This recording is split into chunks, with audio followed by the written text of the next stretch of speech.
O que eu trago na minha memória é muito sobre a recomenda, que a minha família, por ser descendente de escravos e quilombola, a gente morava numa comunidade quilombola aqui próximo e eles se juntavam na época da quaresma para fazer a recomenda, que foi era uma tradição, um ritual que eles cresceram fazendo e vendo a família, os meus avós, meus bisavós fazerem, e eles repetiam na quaresma esse ritual, que eles passavam, se encontravam numa casa antes de sair para a recomenda, e escolhiam uma casa. Eu me lembro que eles falavam muito que era assim, números ímpares, se eles resolvessem fazer tipo 3 recomenda na noite, seriam óbvio as 3, porque eram números ímpares, e sempre tinham que ser famílias ímpares também.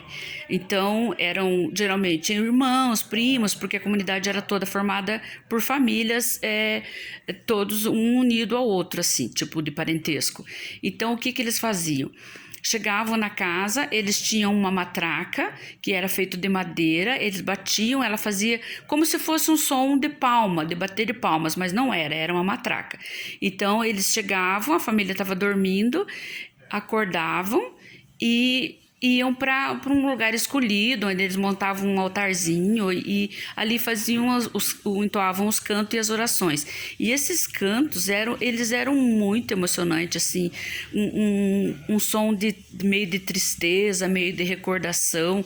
Então eu me lembro que eu perguntava para minha mãe, quando mais nova, o que era a recomenda, e ela falava que era o recomendar das almas.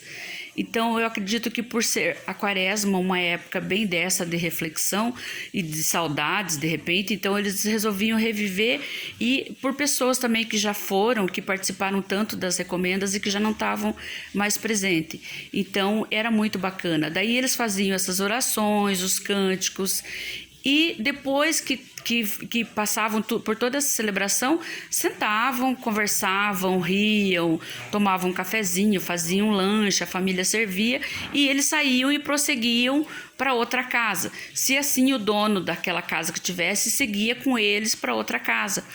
E era muito bacana, porque eu via meus primos, sobrinhos participando, assim, meus tios. Então, os meus tios, tudo na faixa etária, assim, tipo de 84, 80, nessa faixa de idade, assim, mais ou menos. E até meus primos mais velhos também participavam.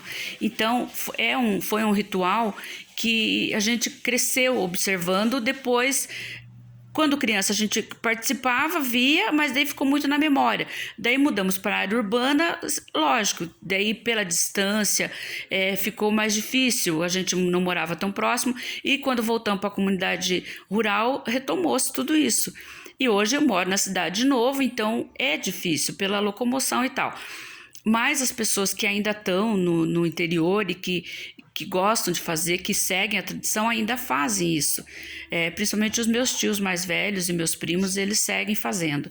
Então é uma celebração muito bacana, assim, muito com cantos muito emocionantes, orações muito bacanas, muito bonita.